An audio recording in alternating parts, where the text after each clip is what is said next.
مرحبا بكم في المرحلة الرابعة اللي هي متعلقة بقنوات التوزيع والعلاقة مع الحرفاء.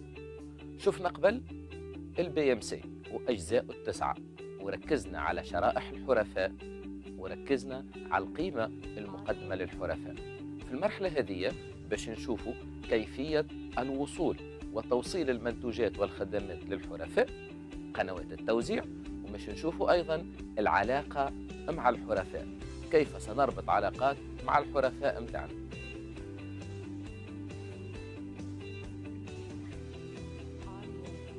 خلينا نبداو بقنوات التوزيع. شنو هي الأفكار والفرضيات اللي عندك باش توصل من خلالهم منتوجك وإلا الخدمة اللي أنت مقترحها للحرفاء والمنتفعين بها؟ فما العديد من الطرق والعديد من الأفكار. خلينا نشوف، فما طرق مباشرة وطرق غير مباشرة، فما طرق مادية فما طرق افتراضية. مباشرة ومادية وافتراضية شهجوج بالسياسة. شو كيفاش؟ إذا تقرر باش تبيع منتوجك مباشرة للحريف النهائي، هذه تتسمى طريقة مباشرة. تحل بوتيك، تبيع بالانترنت، هذه نسميوها طريقة مباشرة، يعني أنه الحريف مش يجي يتصل بك مباشرة باش ياخذ خدمة وإلا المنتوج. غير مباشرة، إذا تقرر باش تحط المنتوج متاعك في جراند سيرفاس عن ناس أخرين باش هما يبيعوه لك، وقتها تولي غير مباشرة، لأنك ما تيكش مرتبط بقناة ديريكت بينك وبين الحريف. فما أيضا القنوات الافتراضية والقنوات المادية.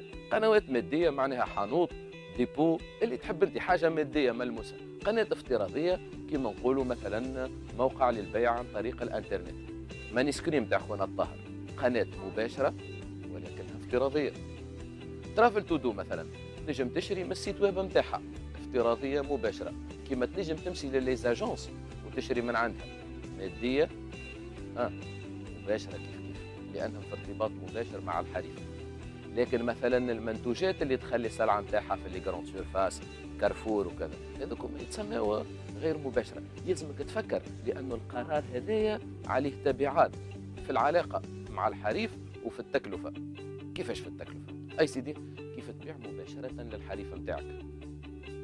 سيفري مش تلقى صعوبة باش توصل للكم الهائل نتاع الحرفاء نتاعك، لكن حد له باش يقسم معك المربوح. كان مش تبيع عن طريق الطريقة الغير مباشرة، الجروسيست ولا الجراند سيرفاس باش تاخذ معك بارتي. كل اختيار لقناة التوزيع ينتج عنه ربحية ونموذج نتاع ربح مختلف. واضحة الفكرة هذه؟ ركز فيها بالباهي وخذ القرارات اللازمة.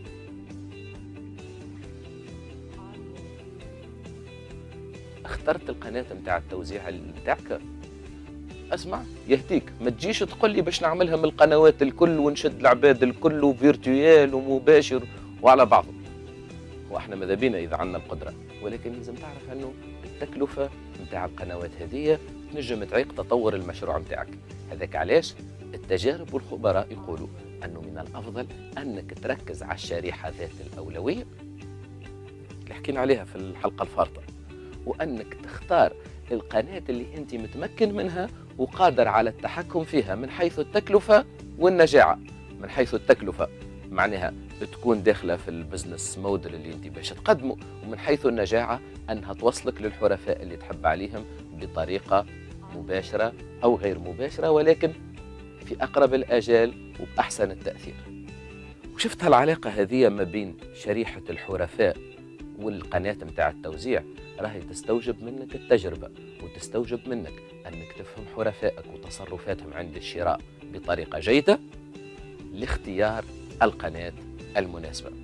ترى نشوفوا الشهادة هذه.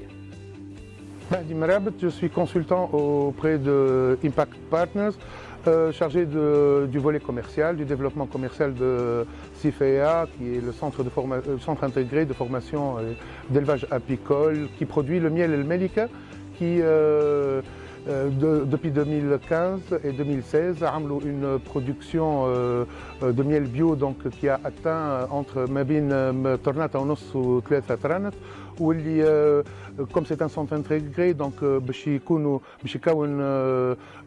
معناها مجموعه من اهالي المنطقه باش يمولوا لهم الشركه هذه تمول لهم المشاريع نتاعهم دونك لا برودكسيون باش تتعدى من 3 طرنات ل 7 طرنات في 2017 ودونك دور هنا لازم معناها خطه تجاريه اون استراتيجي كوميرسيال اللي خممنا فيها بالكدا مع تضافر الجهود نتاع امباكت بارتنرز والسيفيا.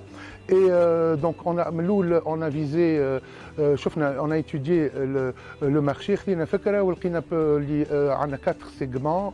شفنا لا سيبل نتاعنا اللي هي تتمثل فيها 4 شرايح معناها من لي كليون من البوتنسيال. دونك الشريحه الاولى هي le segment l'ouleni, c'est le segment du marché, au niveau du marché local. Ce sont donc les consommateurs qui يتجهوا les boutiques bio. Donc احنا ملول بدينا بشراكه مع نابوليس اللي هي تعمل لي سيريال بيو. دونك عندها عده معناها محلات تجاريه وشاركنا معها في لي فواغ وسمعنا معناها حاولنا عبر المشاركه هذه في لي فوار ولي زيفينمون اللي نظمناهم مع بعضنا نسمعوا معناها من الاول عملنا ان باكاجينغ معين وحاولنا نسمعوا الحرفاء ولي كونسوماتور فينو باش ناخذوا فكره على الكاليتي نتاع البرودوي والباكاجينغ وكل شيء. دونك هذه كانت مرحله مهمه جدا اللي خلتنا نفهموا بها السوق بالكدا. دونك تحولنا من المرحله هذه قلنا لا دوزيام ايتاب هي معناها دخلنا معناها عملنا شراكه مع فونا شوب. هذه سي اون معناها اون بلاتفورم دو فونت اون لين معناها لقينا وهما زاد يبيعوا دي برودوي بيو. دونك دخلنا في الغيون نتاعهم فيرتوال وحسنا كذلك من الباكاجينغ ولقينا معناها وسمعنا الفيدباك نتاع الحريف هذا اللي هو مهم جدا ومنتشر معناها عنده لا سيبل نتاعو هما لي كليون اون لا ميم سيبل بلوز او موان دو كليون. المرحله السيجمون الثالث اللي قلنا لازمنا ندخلوا له معناها ولكن لازمنا معناها نكونوا حاضرين ليه هو نتاع لي جراند سيرفاس معناها ولكن قبل ما ندخل لي جراند سيرفاس قلنا كذلك لازمنا نكونوا دون دي ستاندار ان بو بلو. دونك حاولنا بدينا شفنا ما نحبش نسمي معناها الاسامي تاع لي جراند سيرفاس ولكن باتصال بهم وعندهم طريقه عمل معينه. دونك احنا زاد باش نحاولوا نطلعوا درجه اخرى بور لي جراند سيرفاس.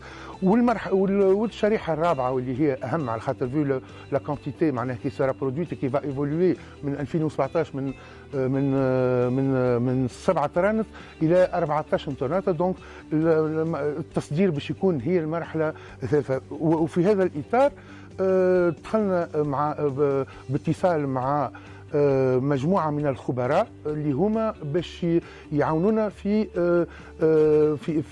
باش نحطوا استراتيجيه الاكسبور ولكن مربوطه كذلك بان نوفو بان باكاجينغ اي سورتو بدي ستاندار انترناسيونال تيل كو ليزو 22000 باسكو هذيك مرحله مهمه اللي باش لازم الشركه هذه توصلها باش تنجم تدخل الاسواق العالميه. وهنا لقينا معنا لوجنا معنا في تونس لقينا اللي فما امكانيه مع شراكه مع براغما كورب اللي هما يعملوا معنا يعاونوا الشركات اللي في طريق النمو يعاونوهم باش معنا بار دي فينانسمون ديكسبير dans le domaine dans différents domaines l'ISO 22000 il y a فما des experts en packaging et en etc. et puis la certification surtout احنا qu'on vise une certification de la formation هذه avec dans les normes et les standards internationaux. المهم في هذا الكل اللي كل ما ندخلوا في شريحه مش من الاربع شرايح اللي معناها باش بور تيستي لو تيستينغ ايت امبورطون من نقلوا من مرحله لمرحله كما نعملوا لو تيستينغ. دونك تعدينا من 3 مراحل من 2 مراحل هذوما، مازالت المرحله نتاع لي غروند سيرفاس كون فا تيستي تري بيانتو دون لي جور كي سويف، اي المرحله الثالثه اللي باش تكون الرابعه اللي باش تكون هي l'export. On va aussi commencer par tester des segments au niveau à l'échelle internationale. اي سيدي، بعد ما كملنا الجزء الثالث اللي هو متعلق بشنو؟ قنوات التوزيع. تو باش ندخلوا للجزء الرابع نتاع البي ام سي اللي هو العلاقه مع الحرفاء. بيان سور كيف نقولوا كملنا الجزء الثالث اللي هو قنوات التوزيع، معناها اللي انت قمت بالتجارب والاختبارات اللازمه ومشيت قابلت شرائح الحرفاء ذوي الاولويه واخترت معاهم قناه التوزيع اللي باش تركز عليها في المرحله الاولى. صحيح؟ مريقنا الحكايه. خلينا توا نركزوا على العلاقه مع الحرفاء. علاقه الحرفاء فيها 3 مراحل قوى. اولا لاكيزيسيون، كيفاش باش تجيب حرفائك الاوائل، كيفاش باش تخلي السيد يشري من عندك اول مره. الثانيه هي علاقه او مرحله الوفاء، كيفاش تخلي هالحريف هذايا حريف وفي، يعني يشري شراءات متكرره. 4 كيفاش باش تزيد في الشراءات نتاع حرفائك، سواء الحرفاء القدم يشريوا اكثر او الافضل انهم هما يجيبوا حرفاء جدد. اكيزاسيون، فيديليزاسيون، وكيفاش نكبروا في رقم المعاملات مع حرفائنا. حرفاء نقول لك حاجه، حريفك هو حليفك الاول، لانه هو اللي مش يحط يديه في جيبه باش يشري المنتوج نتاعك. باهي، مش تقول لي كيفاش العلاقه، شي معناها علاقه بالضبط؟ هاي سيدي، كيفاش باش تبيع له السيد هذا؟ زعما باش تعمل له مجازان وكل مره يدخل المجازان باش يلقى شخص اللي هو باش يتعامل معاه ويحكي معاه ويعطيه حاجه بيرسوناليزي تمشي تتماشى معه هو؟ والا باش تعمل له ان فونت اون لين اللي هو باش يلقى فيها يوناد اوتوماتيزي كيف يسال مجرد اسئله ولا يعطي بعض الخصائص اللي يحب عليها يلقى المنتوج اللي يساعده؟ ولا باش تعمل له اتاشي دو كونت ولا شارجي دو كليون يتعامل معاه بخصوصيه ويعرفوا بالضبط كيفاش هو يشري وطرق الشراء نتاعو والميزانيه نتاعو والرغبات اللي يحب يلبيها. هذه كلها تتسمى العلاقه مع الحرفاء. على فكره جانب مهم جدا، لانه كما قلنا الحرفاء هما حجر الزاويه نتاع مشروعك بعد الفكره، وهما اللي باش يضمنوا الاستمراريه نتاعو. مش تقول لي نظميه ولكن هذا تحب له فلوس وتحب له ميزانيه، هوني باش تجي الكرياتيفيتي نتاعك. اقوى الشركات واقوى المؤسسات واقوى المشاريع اللي نجحت هي اللي عملت التجديد، سواء في المرحله الاولى نتاع جيبان الحرفاء وفي بناء السمعه نتاعها، سواء في الفيديليزاسيون. وعلى فكره في حكايه الفيديليزاسيون الطرح الكله قداش تعرف حريفك او الشريحه نتاع الحرفاء نتاعك والخصوصيات نتاعهم، هكا الفيش كليون، هكا الفيش سويفي، وهكا الباز دو دوني، وكيفاش التعامل معاهم ودراستهم ودراسه نوعيه الشراءات.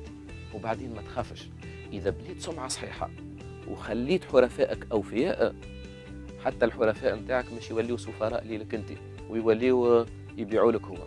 على فكره جدي كان عنده صديق يقول له ديما اخدم على اسمك حتى اسمك يولي يخدم عليك.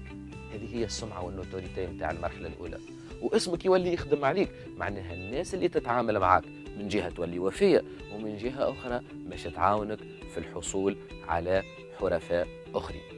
هذاك علاش المرحله هذه او الجزء هذايا من البي ام سي مهم جدا، لانه هو اللي باش يمكنك انك تربط علاقات قويه ومتينه ودائمه ومتطوره مع الحرفاء نتاعك. في المرحله هذه رينا زوز مفاهيم اساسيه. ترى قل لي قنوات التوزيع والعلاقه مع الحرفاء. للمرور للاختبار وللإنجاز مش نطلب منك تهبط اللوطة تحت الفيديو، فما مجموعة فيديوهات وشهادات تتفرج فيهم، فما مجموعة وثائق تقراهم وتتمكن منهم، وتحاول تجاوب على الأسئلة المتعلقة باختيار قناة التوزيع المناسبة مع الشريحة ذات الأولوية. واضحة هذه؟ وتختار نوعية العلاقات اللي أنت تحب تربطها مع حرفائك. كما قلنا مش مجرد أفكار، مش مجرد افتراضات، الحكاية كلها تجربة ودربة واختبار واتصال بالناس مباشرة. بالتوفيق.